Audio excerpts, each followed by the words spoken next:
বিসমিল্লাহির রহমানির রহিম। আসসালামু আলাইকুম। শুরু করছে শরীফ ওসমান বিন হাদির ইতিহাস। শরীফ ওসমান বিন হাদি একজন ছিল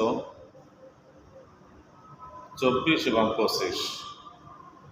সামনে অগ্রযাত্রার নায়ক ওসমান বিন হাদি। আমরা পথ হারা হয়ে গেছিলাম, পথ আমরা হারিয়ে ফেলছিলাম।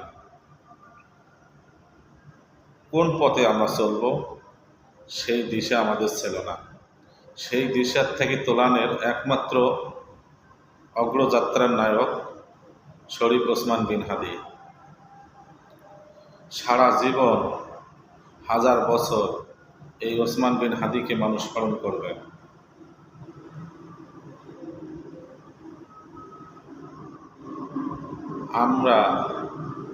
আমরা যে অগ্রযাত্রার নায়ক ওসমান বিন হাদিকে হারাইছি, এই ক্ষতি আমাদের কোনোদিন পূরণ হবে না।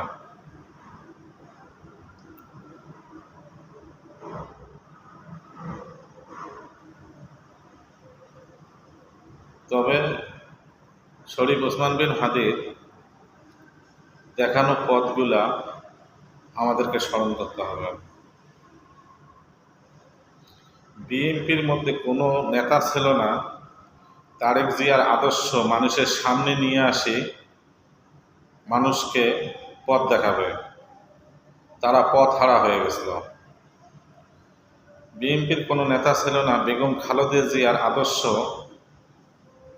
মানুষের সামনে নিয়ে আসে, মানুষকে পথ দেখানোর সুযোগ করে দিবে, এরকম নেতা বিএনপির মধ্যে ছিল না।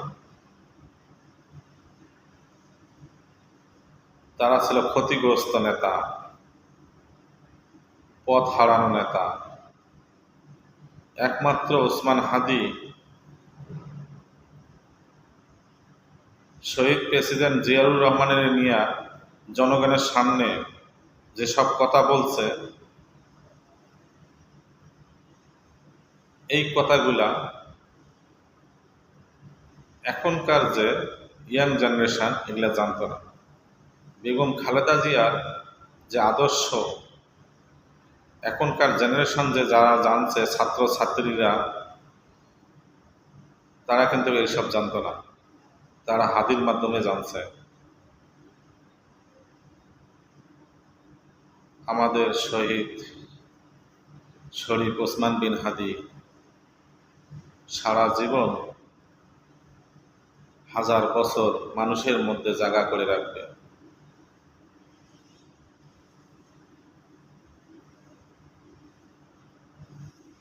এটাই আমরা চাই। আল্লাহ হাফেজ। বাংলাদেশ জিন্দাবাদ, ইনকিলাব জিন্দাবাদ।